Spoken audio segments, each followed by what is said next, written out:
तो बाद में आया कि भाई हमने इस रामलीला के बारे में लिखना है। तो एक बहुत रोचक और व्यापक इतिहास है हांसी की रामलीला का। हांसी की रामलीला कैसे शुरू हुई, कैसे विकास हुआ, दिन में होती थी, कौन लोग थे करने वाले, क्यों उनका उत्सव हुआ, सभी बिरादरियों के लोग कैसे शामिल हो जाते थे और कैसे उनकी आपस में एकजुट होकर के काम करते थे, किन की क्या क्या जिम्मेदारियां लगती थी, फिर कैसे कमेटी बनी, कौन कमेटी बनाने वाला था, और फिर ये आगे विकास होता होता फिर उसके बाद जब श्रद्धा खत्म हुई और अमर्यादित काम होने शुरू हुए तो उन रामलीला के स्टेज के ऊपर जब शराब पी के लोग गए, औरतें नाचने लगी, कैबरे होने लगे, तो फिर वो विनाश काले विपरीत बुद्धि और उसका फिर अंत हम सब ने देखा है। गोल्डी जी हैं, प्रवीण जी को आपने देखा होगा। अब ये आपको सब पता ही एक नेता है, नगर परिषद के प्रधान रह लिया मसीह, लेकिन आपने कदे ढूंढे मारते देखे स्टेज पे, हमने देखे। जब ये कोलिशन निकले थे तो उन दिनों में एक प्रचलन था, रिकॉर्ड चलवा के रिकॉर्ड होते थे, टेप का तो नहीं है, गानों पे बच्चे एक्टिंग करते थे, बहुत तगड़े कलाकार रहे, कई नाटकों वगैरह में काम किया। वो पक्ष किसी को नहीं याद किया। अब पंडित जी बैठे हैं, अशोक जी, ये मंच के बहुत तगड़े बढ़िया कलाकार नहीं है, गोल्डी जी हैं आप जानते हो, लेकिन इन ये कितने इन लोगों के पुश्तैनी काम है इनके परिवार का। तो उनसे उस परिवार में गोल्डी जी तो संगीत के क्षेत्र में गए, जो इन्होंने नाम कमाया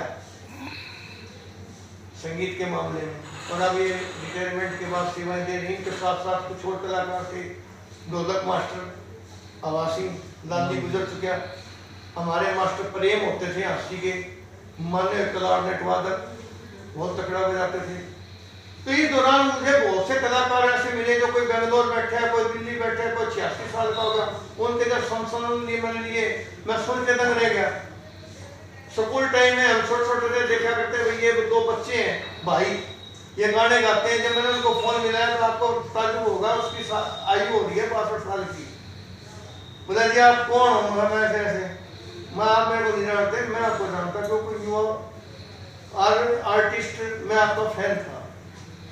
तो बोला जी मैं इस वक्त अपनी बेटी की शादी करके और दिल्ली से बाहर निकल रहा हूँ और आपने तो मेरे जो है ना रोंगटे खड़े कर दिए, मुझे कोई याद करता है हांसी के अंदर।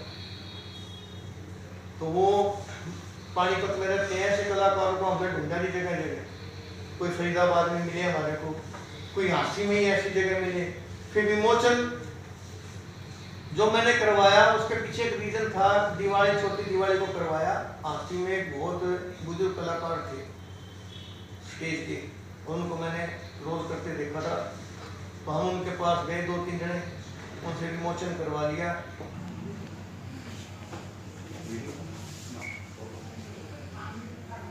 इधर देखो में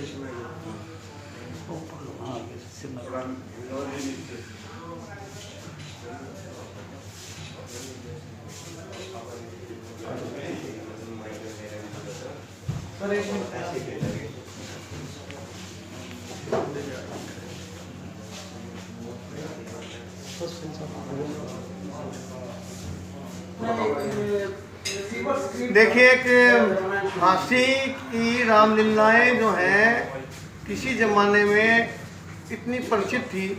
हांसी की रामलीला और लाग जिनको देखने के लिए लोग दूर दूर से आते थे, उसके पीछे कारण था। रामलीलाएं आपको हर जगह मिल जाएंगी, लेकिन प्रस्तुतिकरण और मंच सज्जा हांसी जैसी नहीं दिखती थी।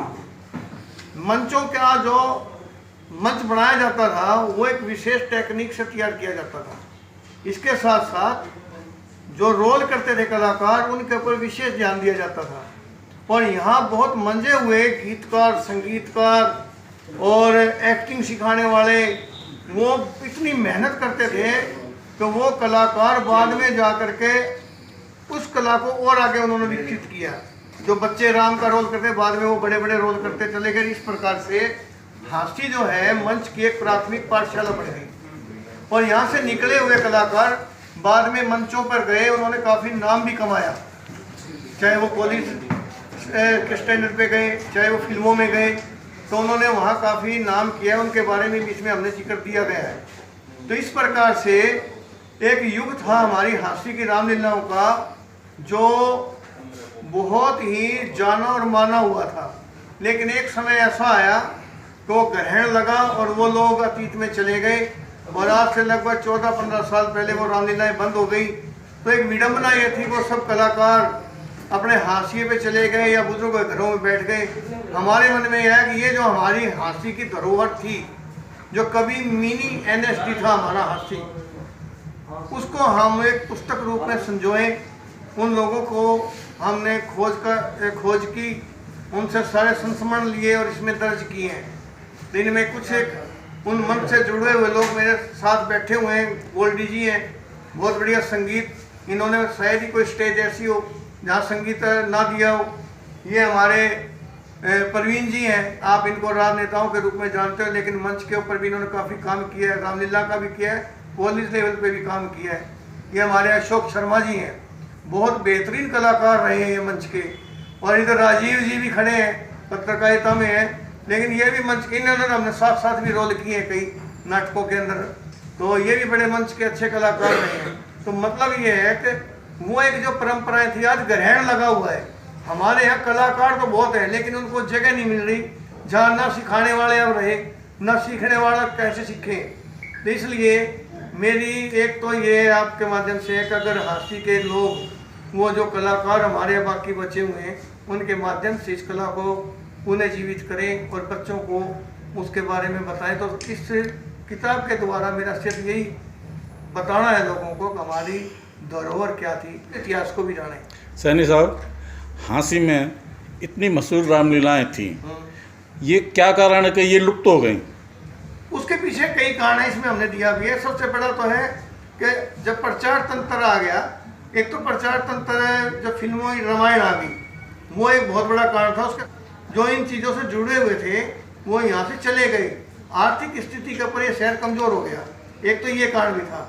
फिर एक रुचि भी कम हो गई, क्योंकि जैसे जैसे आपको मनोरंजन के साधन बढ़ते चले जाएंगे तो परंपरागत जो साधन है वो खत्म हो जाएंगे। जैसे आज हमारे भजन गाने वाले ये जोगी लोग आपको दिखाई नहीं देते, क्योंकि हमारे हाथों में मोबाइल आ गए, गाने सुन लेते हैं। तो ये बहुत सी चीज़ें हैं ये लुप्त हो गई। नहीं, इस साल हिसार में रामलीला हुई और भी अन्य कई शहरों में रामलीला हुई, हास्य में रामलीला क्यों नहीं हुई, इसका क्या कारण है? उसके पीछे सबसे बड़ा मैंने कारण बताया, जो लोग इनसे जुड़े हुए थे। आर्थिक धन के बगैर ये चीज़ें नहीं होती हैं। एक धनाढ्य जब हमारा शहर था तब लोग खुल के दान देते थे, उनको सपोर्ट एक तो वो नहीं मिला, दूसरा आगे जो इससे जुड़े हुए कलाकार थे वो भी हास्य से चले गए थे, तो उन चीज़ों को उठाने वाले लोग नहीं मिले। इसलिए ये चीज़ था, जो नैतिकता थी, नैतिक पतन हुआ लोगों का, आयोजकों का। जो शुद्धता की चीज़ें थी हमारे मंच, जिनके ऊपर जुत्ती निकाल के जाते थे, कोई नशा नहीं करता था, शुद्ध और सात्विक रहते थे, मतलब वो जो मतलब श्रद्धा थी वो खत्म हुई। फिर शराब पी के, चरस पी के रोल करने लगे, फिर पैसे लेने लगे, इस तरह से फिर और महिलाओं को बुला के उनसे अश्लील डांस करवाने लगे, जबकि महिलाओं का वर्जित था उस जमाने में स्टेज पे आना। तो ये कई कारण ऐसे रहे हैं जिनके कारण हो हल्ला उड़दंगबाजी शुरू हुई, फिर आपस में झगड़े वगैरह भी हुए, फिर पार्टीबाजी स्टार्ट होगी, फिर एक दूसरे को नीचे दिखाने की प्रवृत्ति हुई। ऐसे बहुत कारण हैं। तो रामलीला आज धर्म के अंदर श्रद्धा विश्वास नहीं है, रस्मी चीज़ें रह गई हैं, और रस्मी जो चीज़ें होती हैं वो पता नहीं। देखिए, सबसे पहले तो मैं आपको जिनका नाम बताऊंगा, प्रहलाद राय पंडित जी हुए गढ़ी मोहल्ला के, जिनका बहुत बड़ा योगदान है। उसके बाद सत्यनारायण पंडित जी हुए हैं, उसके बाद शिव कुमार पंडित जी हुए हैं, उसके बाद तो यहाँ एक कितने में कलाकार गिनाऊँ, एक तो राजेंद्र जी होते थे जैन, जो दिल्ली चले गए, लेकिन रामलीला के दिनों में स्पेशल रोल करने आते थे, अमर सिंह राठौड़ का और चंद्रशेखर आजाद का। चंद्रशेखर आज जिस दिन भगत सिंह का नाटक सुभाष ड्रामेटिक क्लब की स्टेज पे होता था तो इतनी भीड़ हो जाती थी सिर्फ ये देखने के लिए कि राजेंद्र जी चंद्रशेखर आजाद का रोल करेंगे या भगत सिंह का, या ऐसे बिल्लू पंडित जी थे। इसी प्रकार से सीता के रोल के अंदर प्रेम था, ये जुगल किशोर जी जो जागरण वाले, बहुत कलाकार है, किसने नाम लूँ मैं, एक से एक बेहतरीन कलाकार यहाँ हमारे हुए। जिक्र है लाग में, मैं तो हाथ से जिक्र किया, सबसे पहले किसने बनाई थी लाग, उसके बाद उस काम को आगे बढ़ाया हमारे नथुराम जी ने, जो बहुत बेहतरीन कलाकार, खाली लाग नहीं, उनकी और भी बहुत सी कृतियाँ आज भी हमारे शहर के अंदर मौजूद है। नथु राम जी बहुत बेहतरीन कलाकार थे। लाग को हमारी हास्सी के लाग के बारे में आपको क्या बताऊँ, दिल्ली में प्रदर्शन हुआ, बम्बई में प्रदर्शन हुआ, यहाँ से ले जाके कई बार वहाँ के लोग देख के चौंक जाते थे कि ये कैसे इन्होंने किया हुआ है, जबकि आज तो वो चीज़ें आम हो चुकी हैं। लेकिन उस ज़माने में उनकी बनाई हुई जो चीज़ें थी, मतलब भीड़ इतनी होती थी बाज़ारों में, कम देखते रह जाते। साथियों, मैं विमल V1 न्यूज़ पे आपका स्वागत करता हूं। आज हम आपकी मुलाकात उन दिग्गजों से करवाएंगे जो कभी हाँसी की रामलीला की शान रहे। उनसे मुलाकात हमारी आज की युवा पीढ़ी के लिए एक तोहफ़ा होगा। तो आइए मिलते हैं सर्वप्रथम जगदीश सैनी जी से।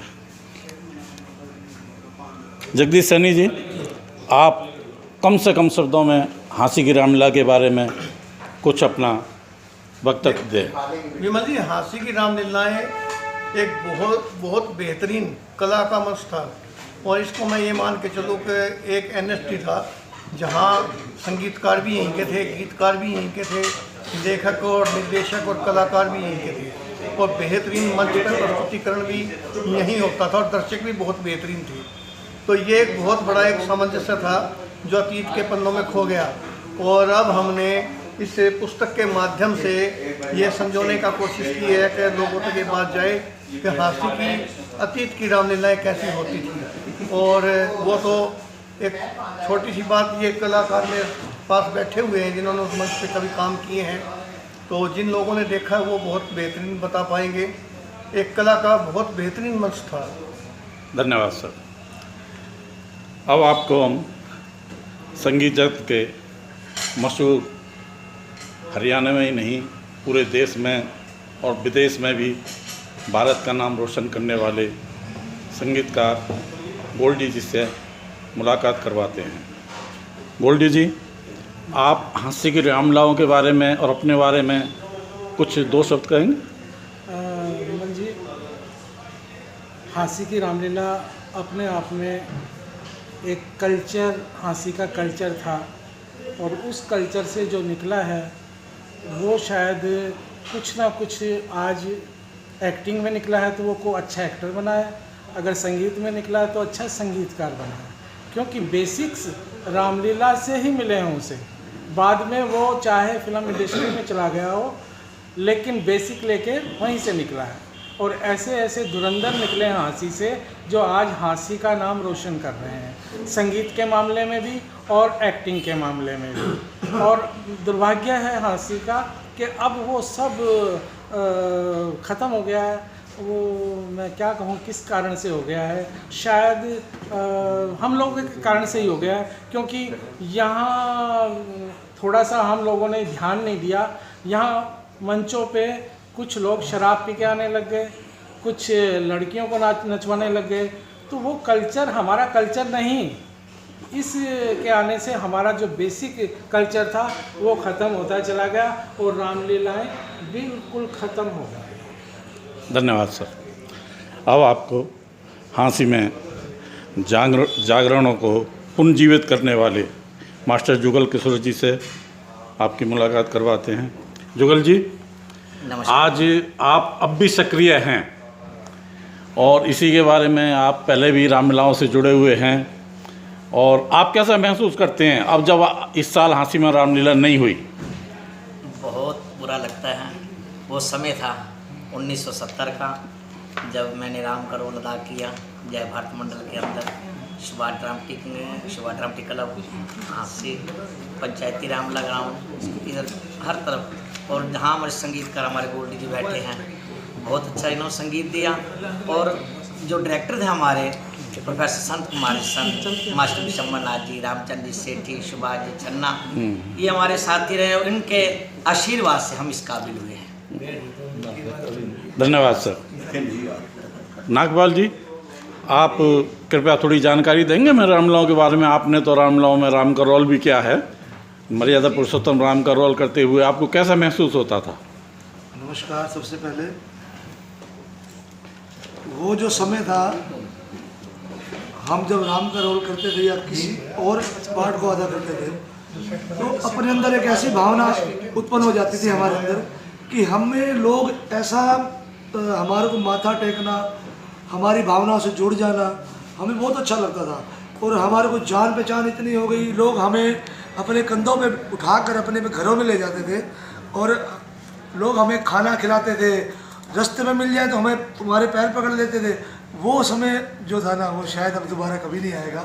उस समय को देखते हुए, याद करते हुए आज कई बार दिल मायूस सा हो जाता कि वो समय फिर आ जाए तो कितना अच्छा लगे। धन्यवाद सर।